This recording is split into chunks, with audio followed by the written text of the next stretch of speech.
Nuruzzaman Siddiqui UP সদস্য, নবগঠিত মধ্যনগর উপজেলার অন্তর্গত ২ নং বংশীকুণ্ডা ইউনিয়ন পরিষদের ১ নং ওয়ার্ডের ইউপি সদস্য। আমার গ্রামের বাড়ি হচ্ছে রমসি। আমার বিরুদ্ধে মধ্যনগর ইউএনও স্যার বরাবর একটি অভিযোগ দায়ের করেছে এবং কিছু গণমাধ্যম কর্মী সেই অভিযোগের সত্যতা যাচাই না করে আমার সাথে কোনো রকম কথা না বলেই ওই মিথ্যা অভিযোগের ভিত্তিতে আমার বিরুদ্ধে যে সামাজিক গণমাধ্যমে অপপ্রচার চালায়, সেটা অত্যন্ত আপত্তিকর, অত্যন্ত দুঃখজনক।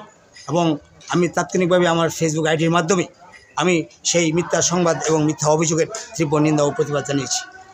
আমি নুরুজ্জামান সিদ্দিকী 2024-25 অর্থবছরের যে গ্রাম অবকাঠামো উন্নয়নের যে টিআর খাবিকার প্রকল্পের বরাদ্দ, সেই বরাদ্দগুলো দেশের রাজনৈতিক প্রেক্ষাপট পরিবর্তনের পর দেশের পরিস্থিতি স্বাভাবিক পর্যায়ে এবং শান্তিপূর্ণভাবে ফিরিয়ে আনার জন্য বর্তমান সরকারের দায়িত্বে থাকা লোকজন ব্যস্ত থাকায় এই সময় মতো আমাদের নিকট সেই প্রকল্প পৌঁছতে না পারায়, অসময়ে পৌঁছায়, সেই সময়ে বর্ষাকাল চলে আসে।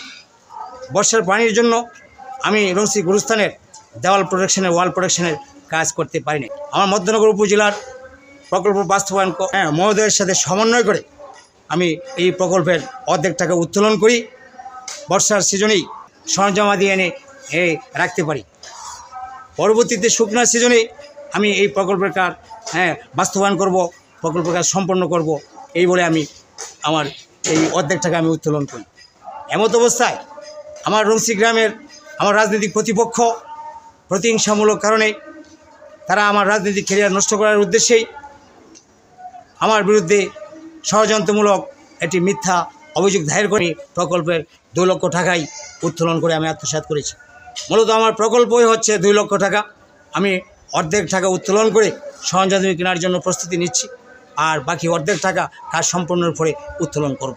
প্রতিজ্ঞা করছি সততার সহিত আমি আমার রমসি গুরুস্থানের কাজ পানি শুকানোর উপরে ড্রাই সিজনে, শুকনা সিজনে আমি কাজ সম্পন্ন করব। গণমাধ্যম পরিচয়কারী লোকজন সামাজিক যোগাযোগের মাধ্যমে প্রচার চালিয়েছে, আমি তাদের সেই প্রচারণার তীব্র নিন্দা জানাচ্ছি।